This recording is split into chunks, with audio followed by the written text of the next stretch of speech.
I sigh and walk back to the dorms, shoulders squared at attention. There are still people in the quad, but with the first raindrops of another storm beginning to fall, people are scurrying out of the rain back indoors. I just sweep my way across the quad, jaw set firm with resolve. Maybe this is why it felt weird to step into my room the other day, why it felt weird to sleep in my bed. It wasn't mine anymore. Not really. They didn't want me there. It wasn't my room anymore. When I got back to the room, Virginia and Ellen were both in there, studying. "We should talk," I say quickly.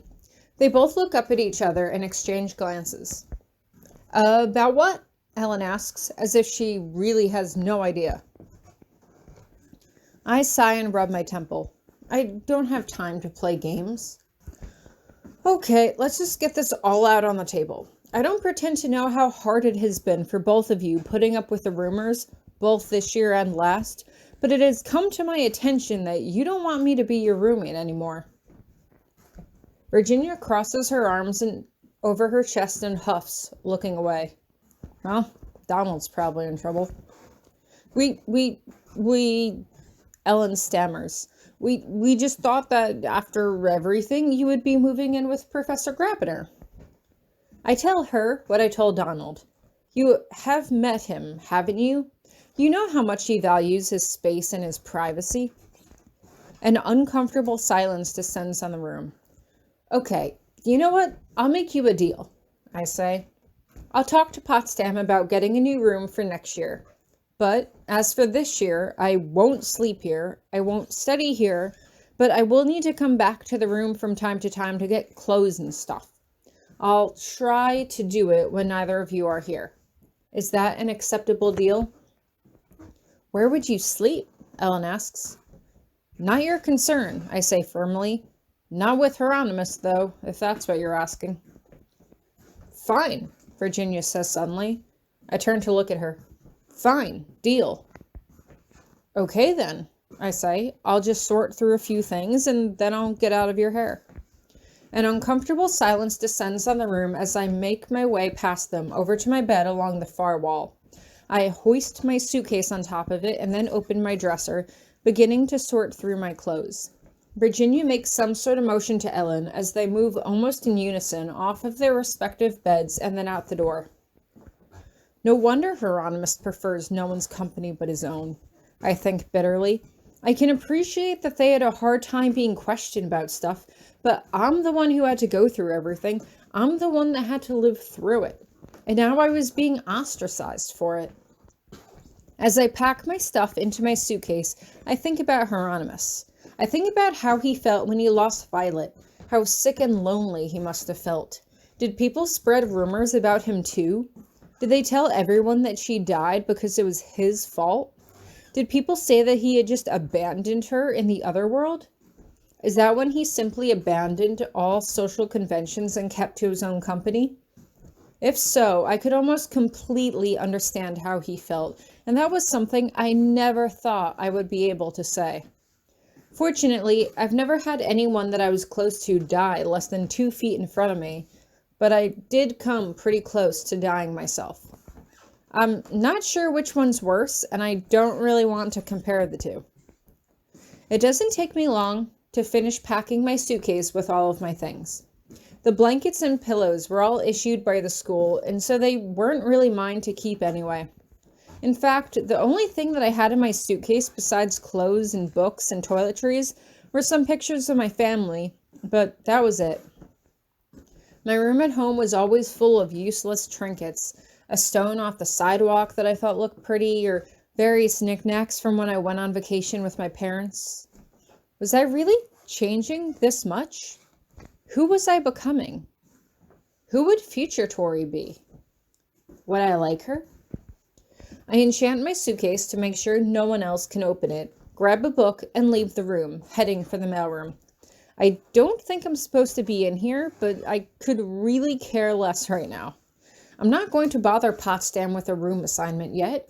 I have no idea where she'll put me, and I really don't want to add changing rooms to the top of my list of things to worry about right now, especially when I have no idea who my new roommates would even be. Where would she even put me? In another room in Horse Hall? In Butterfly Hall? I definitely wouldn't fit in there. In Snake Hall? I feel like my current reputation makes me even stranger than Suki. I unlock the door and slip inside, making sure no one noticed me, before locking the door behind me. The whole room, all to myself. I head over to the couch against one wall and sprawl out, propping up my book in front of me. I open up to the bookmarked page, but I just can't focus for some reason. I glance over the top of the book and look around when it suddenly hits me. I've been in this room almost every weekend since I got here, but this is the first time I'm really letting it sink in that this is the place where the Manus almost killed me. If Professor Potsdam hadn't intervened when she did, the Manus would have definitely killed me, and then none of this would have happened. Is there one place on this freaking campus where I haven't died? I mutter to myself. I close up the book and hug it to my chest. For some reason, I feel extremely introspective, but not about the current situation. I'm thinking about the future. I have 2 more years here, and then what? Supposing I actually survive my time here, what will I do then?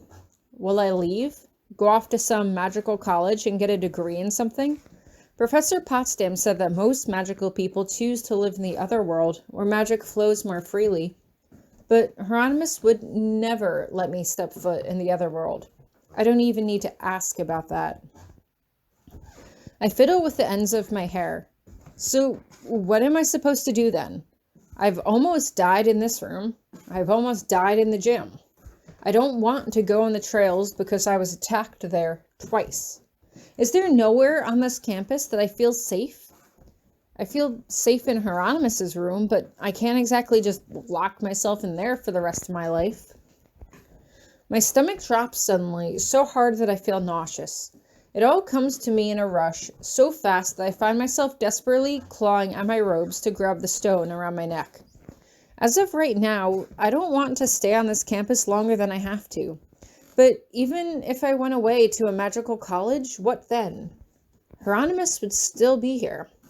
He would still be teaching and living at the school, probably even after my 4 years at college were up.